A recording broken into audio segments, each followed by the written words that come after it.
오늘은 고린도전서 7장 말씀을 통해서 은혜 받기를 원합니다. 7장 말씀은 이제 바울이 결혼에 대해서 이제 자세하게 나와 있는 말씀입니다. 다양한 주제를 통하여서 바울이 얘기하고 있기 때문에 고린도전서를 강의하는 몇 주간 동안 이 7장을 통해서 하나님 은혜 받기를 원합니다. 바울은 먼저 이제 결혼에 대해서, 특별히 부부 관계에 대해서 이제 말씀을 하고 있습니다. 우리 1장 초반부에 보면요, 이렇게 말하고 있는데요. 네, 너희가 쓴 문제에 대하여 말하면, 이게 말이 너희가 쓴 문제가 어떤 의미인지 이제 이해가 되지만, 우리 현대인의 성경을 보면 좀 더 분명하게 이해가 됩니다. 한번 보시면요. 여러분이 적어 보낸 문제를 두고 말하겠습니다. 네, 그래서 이 말은 고린도교회 성도님들이 이제 부부 관계를 어떻게 하면 좋을지에 대해서 자문을 구하는 이제 편지를 썼고, 그 편지에 화답하여서 바울이 이런 내용을 이제 고린도전서를 쓰면서 이제 이야기를 했다는 거죠. 예나 지금이나 이제 가정 관계, 특별히 부부 관계는 참 어떻게 해야 되는 것인지 고민을 하게 되고 질문하게 되는 문제인 것 같습니다. 우리 하늘로인 교회 성도님들은 결혼을 어떻게 생각하십니까? 네.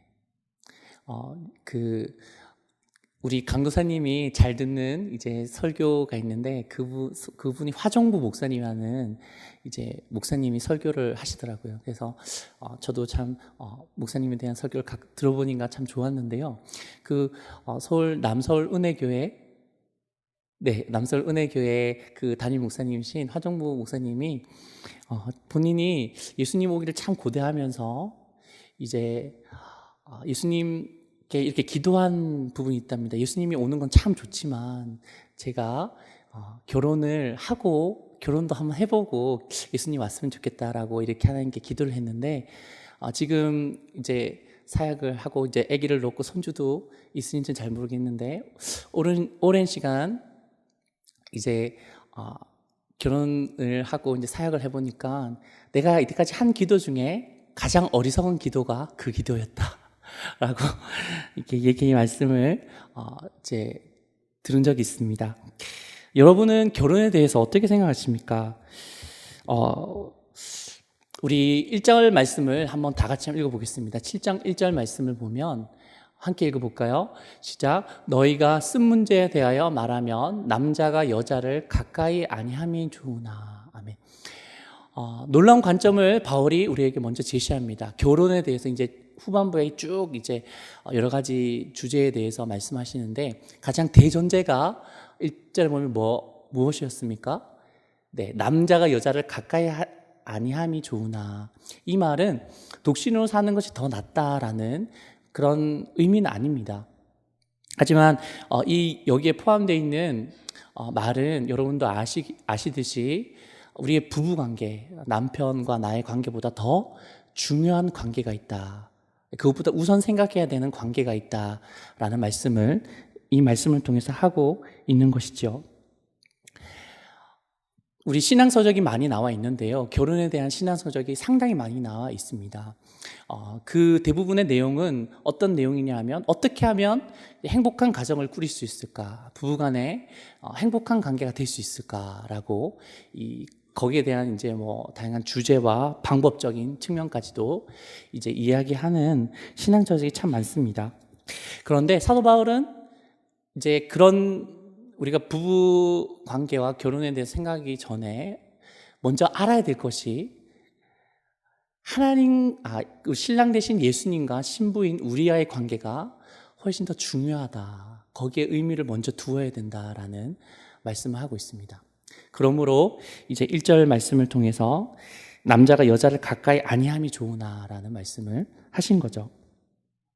우리 2절 말씀 한번 보면요. 2절 말씀을 제가 읽겠습니다. 음행을 피하기 위하여 남자마다 자기 아내를 두고 여자마다 자기 남편을 두라. 네, 사도 바울은 우리의 생각과 또 한편으로는 약간 다를 수 있게 결혼의 목적이 음행을 피하기 위해서라는 말씀을 하고 있죠. 물론 결혼에 대해서는 많은 의미가 있습니다.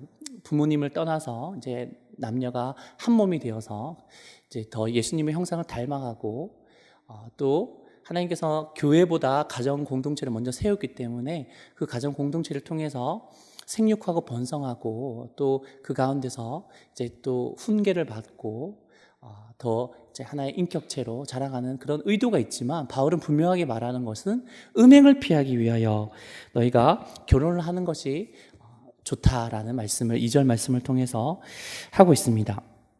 이런 의미와 마찬가지로 5절 말씀을 보면요. 5절 말씀을 보면 비슷한 의미인데요. 네, 제가 읽겠습니다. 서로 분방하지 말라. 다만 기도할 틈을 얻기 위하여 합의상 얼마 동안은 하되 다시 합하라. 이는 너희가 절제하지 못함으로 말미암아 사탄이 너희를 시험하지 못하게 하려 함이라. 아멘. 이 말씀을 우리가 좀 더 분명하게 이해하기 원해서는 이제 이 고린도 교회 사회에서는 성적인 문란함이 참 많았습니다. 네, 성적인 문란함이 참 많은 사회였기 때문에 결혼의 측면 중에 하나인 이 부분을 바울이 강조할 필요가 있었죠. 절대로 부부 간의 그런 성적인 관계가 이제 다른 사람이 되어서는 안 된다. 그리고 그런 어떤 욕구가 일어날 때 반드시 그런 결혼 울타리 안에서 그런 것들이 아름답게 해결되기를 원하는 주님의 마음을 볼 수가 있습니다. 그리고 서로 분방하지 말라라고 했죠. 다만 기도할 틈을 얻기 위하여 합의상 얼마 동안 하되 다시 합하라라고 이제 말하고 있습니다. 왜냐하면 이것도 너희가 절제하지 못함으로 말미암아 사탄이 너희를 시험하지 못하게 하려 함이라고 말씀하고 있는 거죠. 여러분, 결혼의 울타리 가운데 있는 것이 죄의 유혹으로부터 우리를 지켜줄 수 있다라고 바울은 말씀하고 있습니다. 여러분, 이런 관점으로 여러분의 결혼 생활을 이해하고 있으십니까? 네, 분명히 그런 부분이 중요한 부분이다라는 말씀을 하고 있죠. 그런데 우리가 이런 말씀을 할지라도 우리가 그 초반부에 얘기했던 것처럼 예수님과의 관계로 인해서 그 관계로 인해서 우리의 결혼 생활이나 가정 생활이 더 풍성하게 되는 것이 더 중요한 거지, 그 아내와 남편의 관계, 그 가정 관계는 2차적인 것이라는 걸 항상 염두에 두고 여러분 들으시길 부탁드립니다. 우리 3절과 4절 말씀을 한번 보시겠습니다. 우리 3절과 4절 말씀은 우리 오늘의 본문 말씀인데요. 다 같이 한번 이제 읽어보겠습니다. 한 번 더 읽어보겠습니다. 남편은 그 아내에게 대한 의무를 다하고 아내도 그 남편에게 그렇게 할지라. 아내는 자기 몸을 주장하지 못하고 오직 그 남편이 하며 남편도 그와 같이 자기 몸을 주장하지 못하고 오직 그 아내가 하나니. 아멘. 여러분, 성이라는 것이 참 아름다운 거죠. 네, 그 가운데 친밀함이 있고 또 기쁨이 있고 또 생명이 있습니다. 그렇기 때문에 사단이 그렇게 가장 아름다운 것들을 가장 타락시키려고 노력을 많이 하는 거죠. 그런데 그 부부간의 그런 성적인 관계 가운데 가이드라인을 제시하는 그런 말씀은 오늘의 본문의 말씀밖에 없습니다. 어떻게 말씀하셨죠? 의무를 다하라고 했죠. 의무를 다하는데 어떤 의무죠? 우리 말씀을 한 번 더 띄워주시면요. 4절 말씀에 보면 아내는 자기의 몸을 주장하지 못하고 오직 그 남편이 하며 남편도 그와 같이 하여 자기 몸을 주장하지 못하고 오직 그 아내가 하나니. 이 말씀은 서로에 대한 헌신을 하라는 말씀이죠. 네, 내가 하고 싶은 대로 하는 게 아니라 오히려 배우자가 나의 몸을 주장하게 하라라는 말씀입니다. 이 말씀은 당시 이런 말씀을 할 때 바울이 이런 말을 할 때 고린도 성도들에겐 충격으로 다가왔습니다. 왜냐하면 그 당시에 고린도 문화에서는 남녀 간의 성적인 관계에서 성적인 만족을 남자들만의 특권으로 여겼습니다. 네, 그렇기 때문에 그런 것이 아니라 서로의 의무를 다해야 되고 또 상대편이 나를 주장하고 내가 주장하지 못한다는 것은 이것은 그들이 이 말씀을 받아들일 때 이것이 하나님의 말씀이구나라는 것들을 깨닫게 되는 것이죠. 우리가 이렇게 하나님께서 이 말씀을 통해서 가장 어떻게 보면 친밀하고 가장 아름다운 그 관계를 통해서 이 말씀을 주셨는데, 이 말씀을 핵심으로 생각해서 우리가 서로의 부부 관계를 통해서 통찰력을 얻기 원합니다. 우리 많은 젊은이들이 예수님을 믿는 청년이든 믿지 않는 청년이든 어떻게 이제 연애를 시작하게 될까요? 어떻게 배우자 선을 보더라도 이제 저 사람이 나의 배우자일까라고 이제 생각을 하게 될까요? 혹시 우리 여기 계신 하늘누린 교회 성도님 중에서 이제 연애를 할 때 이 사람이 정말 하나님께서 나에게 붙여준 사람입니까? 오직 이 기도만 하신 분이 있으십니까? 네, 그런 분이 있다면 참 제가 박수를 쳐드리고 싶은 존경스러운 분이시죠. 하지만 예수님을 믿든 안 믿든 대부분의 청년들은 그 배우자, 그러니까 배우자는 아니죠, 그 연인이 될 사람들을 보면서 어떤 생각을 하냐 하면, 저 사람이 나를 행복하게 해줄 수 있을까? 저 사람과 함께 살면 내가 못 받았던 사랑과 안정감을 누릴 수 있지는 않을까? 라는 그런 생각으로 이제 그런 게 충족이 된다고 생각을 하니까 그 사람이 호감이 생기는 거죠. 그래서 그 사람에게 이제 접근을 하고 이제 영화도 보고 그렇게 해서 연애를 하게 되는 거죠. 그래서 이제 결혼도 하게 됩니다. 그렇게 되면 우리 상대방을 볼 때 어떤 게 이제 그런 생각으로 계속 간다면, 어떤 결혼을 하고 나서도 그 배우자를 통해서 배우자를 볼 때 어떤 생각이 들까요? 네. 저 사람 내가 선택했는데 과연 나를 행복하게 해줄 수 있을까? 저 사람이 정말 믿을만 할까? 자꾸만 저 사람을 통해서 나의 행복을 자꾸만 구하게 될 수밖에 없는 것 같습니다. 하지만 이제 신혼 때까지는 그런 것이 어떻게든 이제 맞춰주고 그렇게 가능한 것 같이 보이죠. 하지만 인간은 다른 사람, 비록 배우자라 할지라도 그의 마음을 사랑으로 채워줄 수 있는 실력과 능력이 없습니다. 여러분 믿으십니까? 배우자로부터 그런 것들을 계속적으로 기대하면 결국에는 배신과 실망과 절망만이 가득하게 되는 것이죠. 네. 하지만 서로의 몸을 자기가 주장하지 못하고 배우자가 한다라는 말씀을 좀 더 풀이해서 보면, 부부로서의 나의 삶은 나를 위한 삶이 아니라 배우자를 위한 삶이다라고 해석할 수 있습니다. 그러니까 결혼 생활을 하면 이제 내가 배우자를 위해서 살아간다라는 것이 되는 것이죠. 그러면 그것은 이렇게 생각할 수가 또 있을 것 같습니다. 너무 억울하지 않나요? 너무 억울하지 않을까요? 네. 우리 1절 말씀을 한 번 더 보기 원합니다. 1절 말씀을 보면 스크린에는 없는데요. 분명하게 바울이 어떻게 얘기했죠? 네. 스크린에 띄워질 수 있나요? 1절 말씀. 남자가 여자를 가까이 아니함이 좋으나라고 이렇게 분명히 말씀하신 거죠. 바울이 이런 얘기를 했는 이유는 독신으로서 주님을 신실하게 섬기는 것이 이제 그것도 아름답고 좋은 것이다라고 말하는 건데, 우리가 결혼을 한다면 서로에 대해서 필연히 반드시 헌신을 해야 된다라고 바울이 말씀하고 있는 것입니다.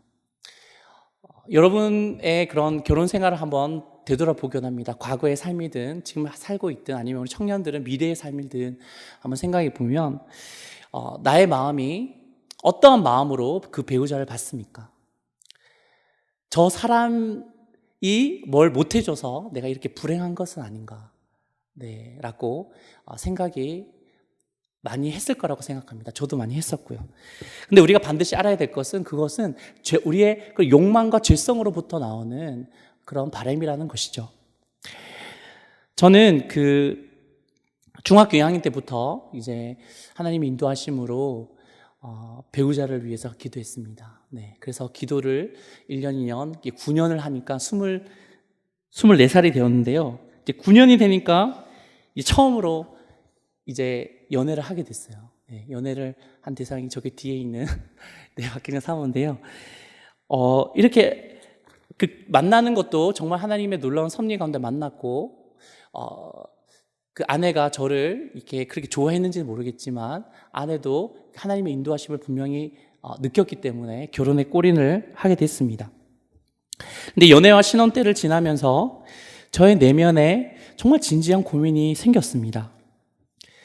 그 고민이 무엇일까요? 그 고민은 왜 우리는 이렇게 많이 싸울까라는 고민이었습니다. 너무 많이 싸우는 거죠. 네. 근데 분명히 그렇게 기도를 많이 하고, 그리고 서로의 신앙의 믿음으로 예수님을 잘 믿는 그런 사람인 것 같은데 왜 이렇게 많이 싸울까라는 고민을 하고 기도도 했습니다. 저는 아내를 만나고 결혼을 하면 불행 끝 행복 시작인 줄 알았습니다. 그런데 제 혼자 있을 때마다 더 많이 싸우는 거죠. 제 혼자 살아있을 때마다 같이 있으니까. 그래서 이 문제를 놓고 너무나 고민이 많이 되어서 9년 동안이나 기도를 했는데 너무 고민이 많이 돼서 기도하고 부르짖고 그리고 성경도 읽었습니다. 근데 그 시간 가운데 시간이 지나서 문득 하나님께서 이런 생각을 저에게 주셨습니다. 그것은 이런 싸움의 시작, 이 동기는 내가 아내를 통해서 여러 행복을 얻으려고 노력했기 때문이다라는 그런 생각을 하나님께서 주셨습니다.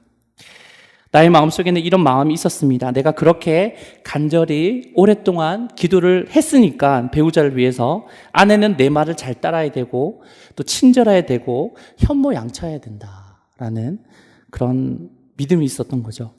그래서 중심이 나의 그런 결혼 생활의 중심이 교묘하게 이제 아내를 위한다 생각했지만 결국엔 저였습니다. 네, 저를 아내를 통해서 나의가 기대했던 사랑과 안락감과 행복감을 추구했다는 거죠. 극단적으로 표현하면 아내를 도구 삼아 나의 부부 관계를 더 윤택하고 행복하고 안락하게 원했던 것입니다. 그것이 안 되니 어떻게 되었죠? 싸우는 거죠. 계속 싸우는 거죠. 그리고 싸움하면서 원망하는 거죠. 당신은 왜 그것을 안 해줬냐고. 나는 해줬는데. 네. 그런데 하나님께서는 오늘 본문의 말씀을 통해서 우리에게 말씀해 주십니다. 우리 오늘 본문의 말씀을 보면요. 남편은 그 아내에게 대한 의무를 다하고 아내도 그 남편에 대해 그렇게 할지니라. 아내는 자기 몸을 주장하지 못하고 오직 그 남편이 하며 남편도 그와 같이 자기 몸을 주장하지 못하고 누가 한다고요? 오직 그 아내가 하나니라고 말씀하시고 있습니다. 하나님께서 이런 깨우침을 저에게 정말 정말 하나님께 진심으로 가르쳐달라고 기도를 했을 때, 가르쳐줬을 때 저는 정말 하나님께 감사했습니다. 그리고 그 이후부터는 저는 아내를 통해 어떤 안락감이나 나의 만족을 구하는 시도를 정직하게 내려놓았습니다. 그리고 아내가 지금 나의 어떤 부분에 도움이 필요한지를 먼저 이제 살펴보려고 했습니다. 내가 이거 필요한데 왜 안 도와주지? 이게 아니라 아내가 지금 필요한 게 뭘까? 나를 통해서 그런 것들을 이제 먼저 생각하게 된 것이죠. 그런데 그때부터 그 예수님의 평화가 조금씩 우리 가정에 임하게 되었습니다. 하늘누린교회 성도 여러분, 예수님께서는 가장 가까운 자가 원수라고 했습니다. 마태복음 우리 10장 36절을 보면요. 우리 함께 읽어볼까요? 시작. 사람의 원수가 자기 집안 식구니라. 아멘. 네. 이 말씀은 진짜 우리 가족이 원수라는 게 아니라 예수님께서 의도한 그런 삶을 살지 않으면 필히 원수가 된다는 말이죠. 물론 이 말씀은 우리가 복음적으로 살 때, 복음을 처음 받아들였을 때 이제 가족의 핍박이 있을 거라는 의미도 있지만 우리가 이 말씀을 볼 때 우리가 많이 아는 것처럼 정말 원수가 이제 남편이고 아내고 이제 자식이 되는 거죠. 여러분에게 마지막으로 묻고 싶습니다. 여러분은 하나님께 기도를 하고 또 많은 기도를 하고 또 가정의 화평과 또 축복을 위해서 많이 노력을 하지만 여러분 내면 깊은 곳을 보면 그 노력이 결국에는 나를 위한 노력은 아닙니까? 내가 더 자식을 통해서 남편과 아내를 통해서 내가 이만큼 했으니까 자기도 이만큼 해야지. 내가 이만큼 하나님께 기도를 열심히 했으니까 당신을 통해서 하나님께서 나에게 이런 기쁨과 평강과 행복을 줄 거야.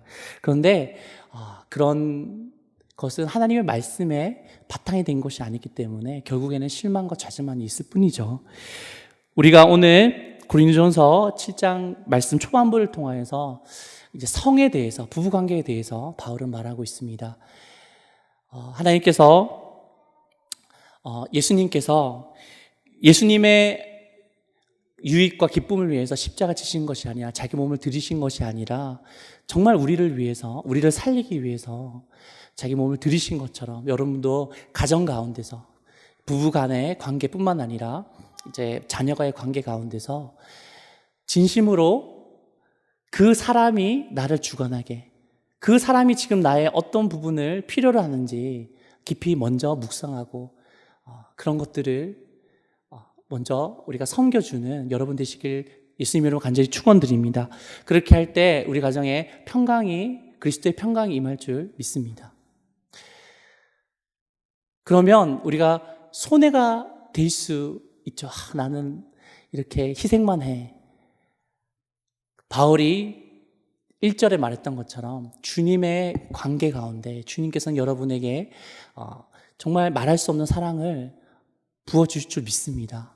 주님의 사랑으로, 주님과의 그 관계로 인해서 만족하시는 여러분 되시기를 다시 한번 예수님 이름으로 간절히 축원드립니다.